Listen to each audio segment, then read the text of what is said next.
listening to Your Secret is Safe with Me, non-judgmental talk about infidelity with Dr. Marie Murphy. If you're looking for new perspectives on complicated relationship issues, you've come to the right place.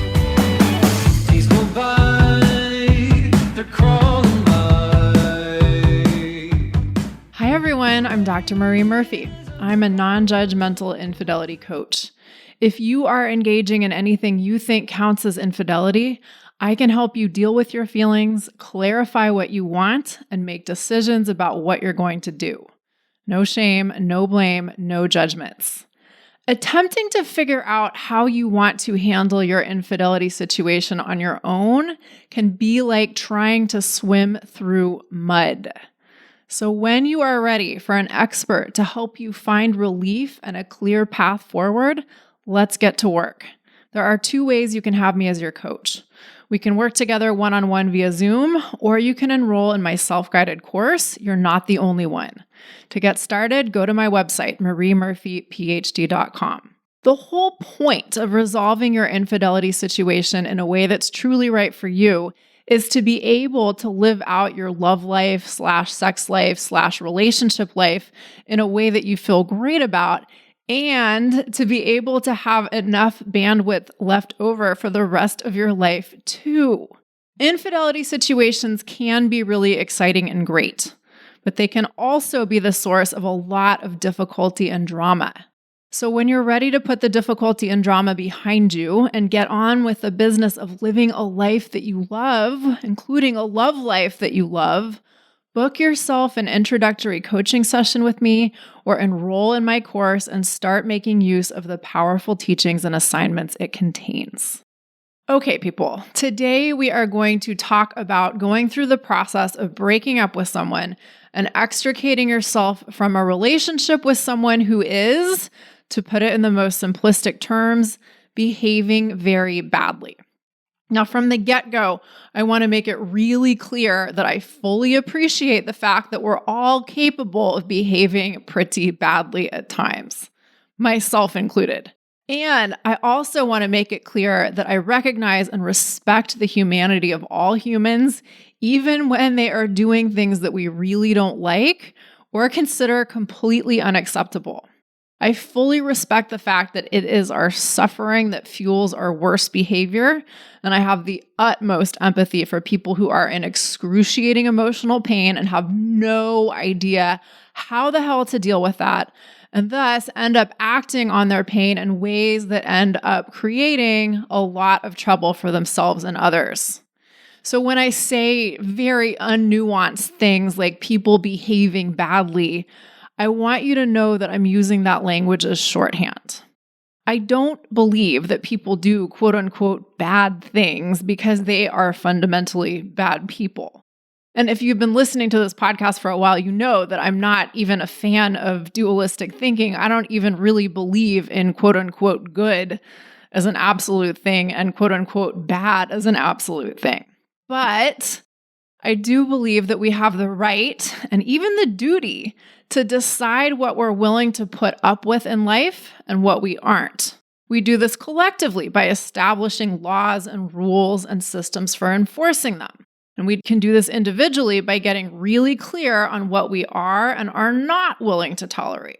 And when we're clear on those things, we can steer clear of situations or behaviors that we don't want anything to do with. And when we can't necessarily steer clear of the behaviors, we can make really good decisions about how we're going to deal with the stuff that has landed in our lap.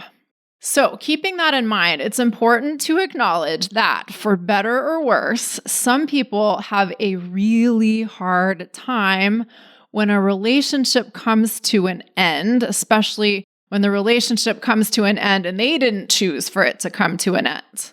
Sometimes people feel really sad and hurt and unloved and rejected and abandoned and worthless when someone breaks up with them. And when they feel all these kinds of awful and they have no idea what to do with feeling these kinds of awful, they may engage in some pretty interesting behavior. Put it politely, or to put it in my non-nuanced terms, they may end up behaving pretty badly. And then, of course, some people have an even harder time when a relationship comes to an end and there was infidelity involved. Or more specifically, sometimes people have a really hard time when they were cheated on and their partner or their partner did or still is engaging in some kind of infidelity and is also breaking up with them. Those folks, in addition to feeling hurt and sad and rejected and unloved and all of that stuff, may also feel very angry, very wronged, very self-righteous, very jealous, and very vengeful, and all kinds of other related stuff, right? And these are feelings that a lot of folks do not know how to handle very skillfully. So, sometimes when people are on the receiving end of somebody else's infidelity and they're getting broken up with, they kind of lose their shit. And again, that's shorthand. That is not the most nuanced way of putting it, not by a long shot. And I want to stress the fact that I fully respect the fact that people don't like being cheated on. That's fair enough. And it's a very human thing for people who have been cheated on to experience very uncomfortable emotions that they don't know what to do with, and then behave in ways that constitute what we might call very bad behavior, right? Because nobody teaches us how to deal with our supremely uncomfortable emotions. Well, some people do. I do. I can teach you how to deal with your supremely uncomfortable human emotions. But this isn't something we learn in kindergarten or sixth grade or college or our first job or whatever, right? So when people are hurting, they may behave really badly, and we can all have compassion for that. But no matter how much compassion you or I may have for people who are hurting and are doing crazy shit because they are hurting, it is not incumbent upon you to take any crazy shit from anyone. You don't have to tolerate anyone else's bad behavior, even if that behavior is coming from someone you once loved very much and perhaps still love very much. Even if that behavior is coming from someone who you thought you'd be romantically partnered with forever. Now, it can be really disorienting or confusing or discombobulating when someone who you've loved and perhaps have shared a life with starts behaving badly or perhaps very, very badly. But this is a thing that happens. And when it does, I want to suggest that it is your right and even your duty to be willing to call a duck a duck. It is your right and your duty to say, hey, no matter how much I loved or love this person, they are behaving in a manner that I consider unacceptable, and therefore I am going to address this behavior rather than overlooking it, rather than making excuses for it, rather than trying to perhaps talk the person who's behaving badly out of behaving badly. Now, at this point, it is very important for me to mention that sometimes high conflict breakups get really dangerous. Sometimes your ex or soon-to-be ex will do things during your breakup process that are extremely annoying, but are otherwise harmless. But some people do things that are illegal. And some people do things that are illegal and have the potential to harm you or put you in harm's way. And I do not have the expertise to advise you on what exactly you should do in these kinds of situations. Let's be clear about that. If you are going through a high conflict breakup or divorce, there may be some things that your lawyers need to handle, or maybe you can enlist a mediator. There may be some things that you need to turn to law enforcement for help with. And this podcast is not a substitute for any of those kinds of things or any of those sources of help. If you think you are in danger, seek help immediately. Intimate partner violence happens. This is a real thing in our world. And although I sure hope that you never have to deal with that in your life, you might. And it's important to be aware of that possibility and to take it seriously. But although those disclaimers are really important, having been on the sidelines of many high conflict breakups, I do have some recommendations for how to deal with these kinds of situations. And the first, most overarching thing I want to say is that dealing with someone else's bad behavior is about tactics, but it's also about mindset. What you actually do or don't do to deal with someone else's bad behavior is important, but without the right mindset about what's going on, it's going to be very hard to deal effectively with what is happening. So, to that effect, here is my first recommendation. If you have cheated on your partner and they know that and they're upset about that, that's fair enough. It's okay for them to not like what you've done. But here's the thing. Although they have the right to be mad, that does not mean they have the right to act from their anger in whatever ways they want to. Just because you may have done something that they have every right to dislike does not mean that they have the right to behave badly, so to speak, right? I'm using my shorthand here. Even if you think it is totally fair for them to be upset by your infidelity, that does not mean you have to tolerate whatever bad behavior they're engaging in. Now, what I've noticed is that some people believe that this is true in the abstract. Some people believe that this is true for other people who have cheated and for other people whose partners or ex-partners are behaving badly. But they don't always believe that this is true for them. Rather, some people believe that because they cheated, they deserve their partner's bad behavior, and therefore they have to take it on the chin, literally or figuratively. Although I understand and am completely sympathetic to the reasons why people adopt this sort of thinking, I also want to encourage you to consider the possibility that this kind of thinking may not help you at all. You can take responsibility for your actions without taking on the role of being somebody else's punching bag. I mean that metaphorically, but in some situations, this becomes more literal than metaphorical. And you do not have to put up with any of that. Even if you have done something that you don't think is cool and your partner doesn't think is cool, that doesn't mean you have any obligation to take any shit from them.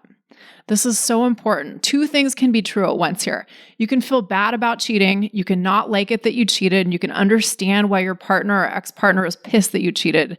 And you also do not have to believe that it is incumbent upon you to tolerate their bad behavior. My second piece of guidance echoes something I've already said. You have to be willing to acknowledge to yourself that your partner or your ex-partner's behavior is unacceptable to you. That might not sound like a big deal, but it's actually a really big deal.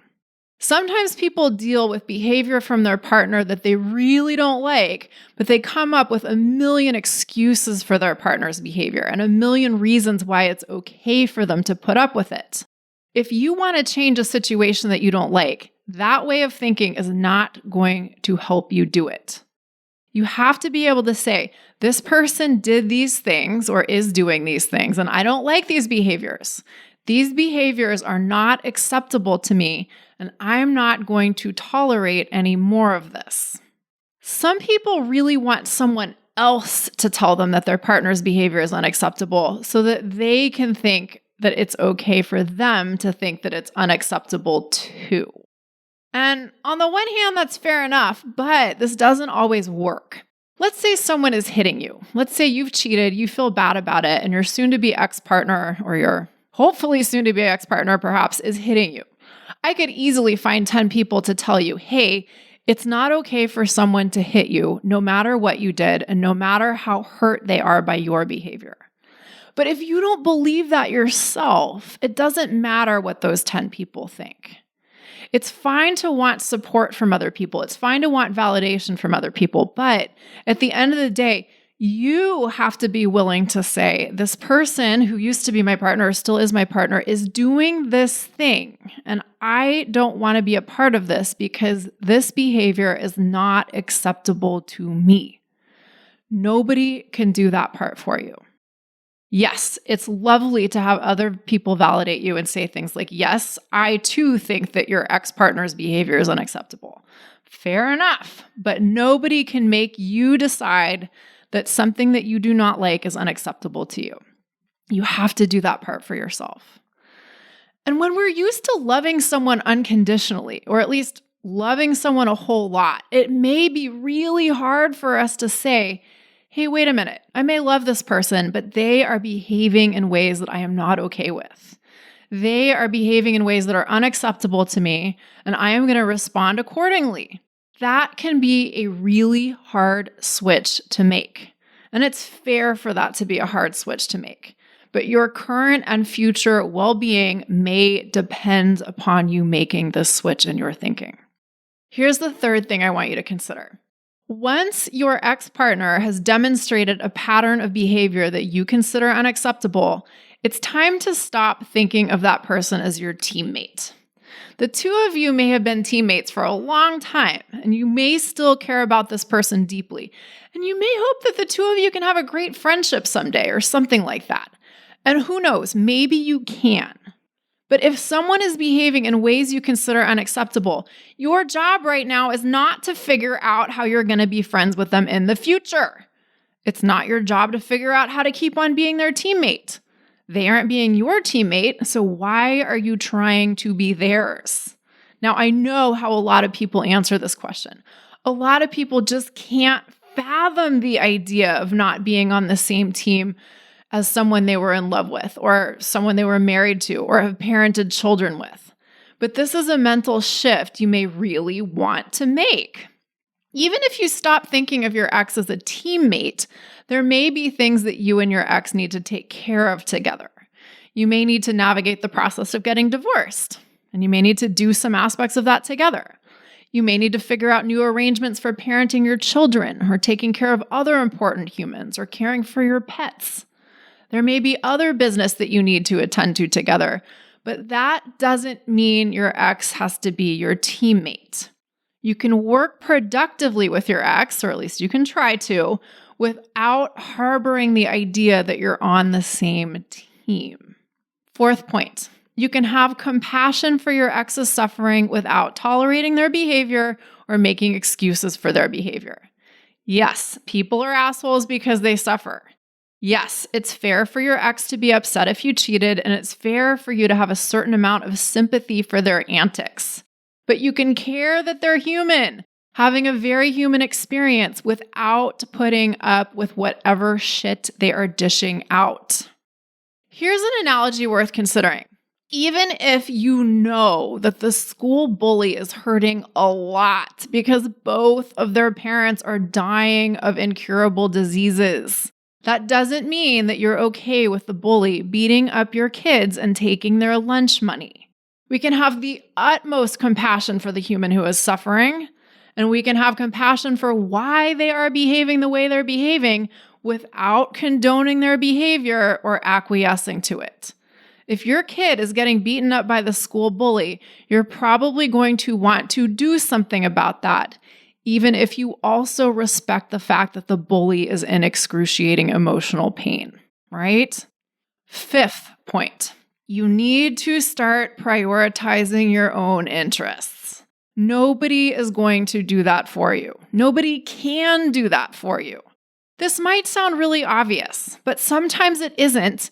And even when it is, it can be hard for us to prioritize our interests when we think that doing so will be detrimental to someone we care about. Here's the deal, people. You are important. Your well-being is important. Your priorities are important, and you have the right to protect yourself and your priorities. Even if doing so means that somebody else doesn't get what they want, that doesn't mean that anything has gone wrong in the cosmic scheme of things. Sometimes we think that something really bad is going to happen if someone doesn't get what they want, even if what they want is to be a total fucking asshole to you, right? And more specifically, we think that something really bad will happen if we don't do what someone else wants us to do. But if we're thinking this way, if we're thinking that it's going to be really bad if our ex doesn't get to be a jerk, it's time for us to take a really good look at our people-pleasing tendencies. Sixth, if you aren't yet in the habit of setting really clear boundaries, now is the time to get better at boundary setting. If you haven't learned how to set clear boundaries and enforce them, you can learn now. And if you need help with this, I can help you with this. If you're resistant to setting boundaries, you can take a look at why this is the case for you, and then you can decide if you want to continue being resistant to setting boundaries. Setting boundaries is a big part of taking responsibility for what you have the power to control in your situation, and that is important. You may not be able to control your partner's behavior, your ex-partner's behavior, but you do have the power to take responsibility for how you respond to it. And that will change everything.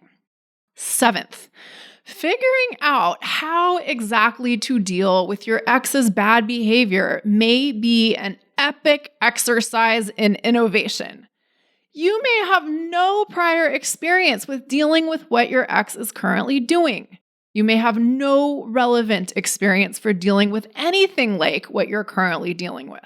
For instance, if your ex gets a burner phone and sets up fake social media accounts to harass you and your partner, your former affair partner, who's now just your affair partner, and your family and your friends and even your coworkers, how do you handle that? You may have no idea. Yes, there are people out there who can advise you on how to deal with your ex's bad behavior. But in my experiences of witnessing these kinds of situations, you may not be able to find someone who can tell you exactly what to do in response to every single bad thing your ex is doing.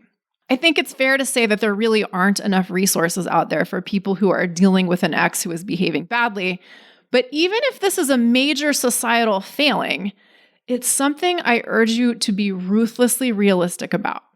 You may not be able to get the kind of help you'd ideally like to have. It's possible that no one may be able to tell you exactly what you should do to deal with your ex's uniquely bad behavior. So you may have to take the lead in figuring out how to play the cards you've been dealt. Can it be helpful to have an excellent thought partner to help you figure out how to deal with your ex's bad behavior? Yes, absolutely. But you still have to take responsibility for finding that excellent thought partner. And even when you find them, you're still going to have to play a key role in how you deal with your ex's bad behavior. You may not have wanted the job of innovator-in-chief for dealing with your ex's crazy antics, but if this job has landed in your lap, you may want to do it as well as you possibly can.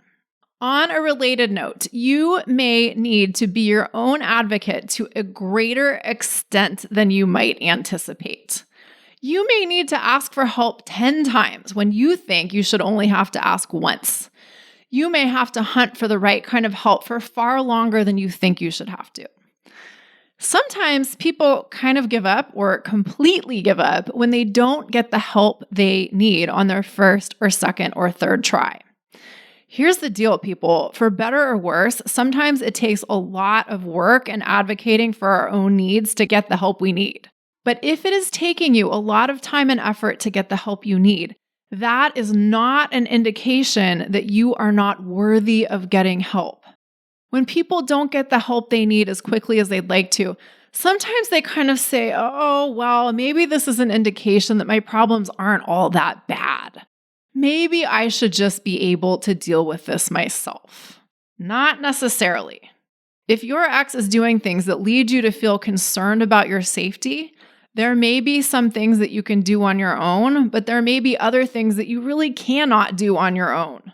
So be tenacious about searching for and obtaining the help you need. 9th, you may be dealing with someone who behaves very badly for a relatively short period of time and then calms down pretty quickly. Or you may be dealing with someone who is going to continue behaving badly for a very long time. And there may not be any way for you to know whether you're running a marathon or a sprint when the race begins.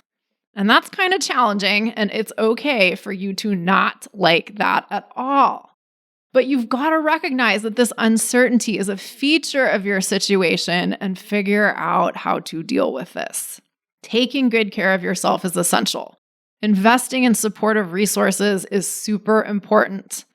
There may be times when you have little choice but to spend a fair amount of time and energy dealing with your ex's crazy behavior. but you also need to pace yourself. You may need to deal with things as they come up when your ex does their crazy shit, but you also want to have gas left in the tank for the rest of your life. Do the essential things when they are essential, but pace yourself.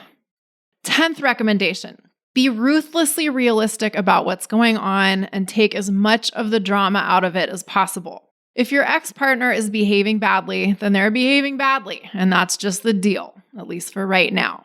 It's kind of like if it's raining really hard on a day you thought was supposed to be sunny. It's fair for you to have wanted the day to be sunny. But if it isn't sunny and it's raining really hard, then guess what? It's just raining really hard, and you're probably going to be a lot better off figuring out how to deal with the rain rather than standing around going, "Can you believe this? It was supposed to be sunny today and now it's raining. This wasn't supposed to happen." Sometimes people will have pretty much the same response to an ex-partner who is behaving badly. Their ex will do the objectionable things and they'll keep doing them. But instead of saying, "Okay, I guess this is what we're dealing with right now. Let's figure out how to deal with this nonsense," the person on the receiving end of the bad behavior will continue to say, "Can you believe they did that?" Or, "Oh my God, this is so awful. I cannot understand why they're acting this way," over and over and over again, even after the pattern of bad behavior has been well established. Now, sure, it can be pretty shocking when people behave in ways that we consider outrageously bad, especially if we used to love them and trust them, right? But at some point, you may be better served by saying, "Okay, this is what's going on, and I'm going to figure out how to deal with it," rather than continuing to tell yourself or other people that you just can't believe what's going on, and "Oh my God, it's just so awful. How could this possibly be happening to me? I don't understand how anyone could possibly act like this," etc., etc., etc. 11th, labeling or diagnosing your partner may not be nearly as helpful as getting really factual about what exactly they are doing and deciding what exactly you want to do in response to that. If someone is calling you 87 times a day and telling you over and over and over again how much your infidelity hurt them and telling you that they're going to make you pay for all the hurt you've caused them, does it really matter if they're a sociopath or a narcissist or someone who's just having a really hard time dealing with their feelings and managing how they act on those feelings? My opinion is it may not matter. I know we all love labels and diagnoses, and I agree that sometimes a diagnosis can help us understand other people's behaviors. But sometimes focusing on questions like, is my ex a narcissist or a sociopath or a psychopath or all of the above or none of the above, is just a distraction from getting really clear on what they're doing and figuring out what you're going to do about it. If someone is calling your affair partner or the person who used to be your affair partner and threatening to tell everyone that they broke up a marriage, the question isn't, is your ex a sociopath? The question is, what do you want to do in response to your ex's behavior? So, to reiterate, dealing with someone's bad behavior is about tactics, but it's also about mindset. Once you get your mindset in order, figuring out what tactics you want to take becomes easier. Not necessarily easy, but easier. And I really want to stress something I said earlier. Just because you cheated, or just because you did or are doing something that counts as infidelity, that does not mean you deserve whatever your ex is doing that you don't like. Yes, you may have done something that you don't think is great, but that does not mean you have to put up with someone else's bad behavior. It's fair for your partner or ex-partner to be upset if you've cheated, but that does not give them a free pass to behave badly. And if they do behave badly, it is not incumbent upon you to make excuses for them or to sit there and take it. I also want to emphasize that dealing with other people's bad behavior can be a total pain in the ass, right? If you have an ex who is giving you hell and calling everyone you know and telling them that you're a terrible human being, and is harassing your affair partner and calling your workplace and doing God knows what else, it's fair for you to be like, I would rather not have to deal with this. Thank you very much, right? That's fair enough. But for better or worse, bad human behavior is a part of the human experience. And sometimes we may have to deal with humans who are behaving very badly towards us or towards people we care about. Even if we don't like this, it is part of the human experience, and we thus may have to deal with this kind of thing sometimes.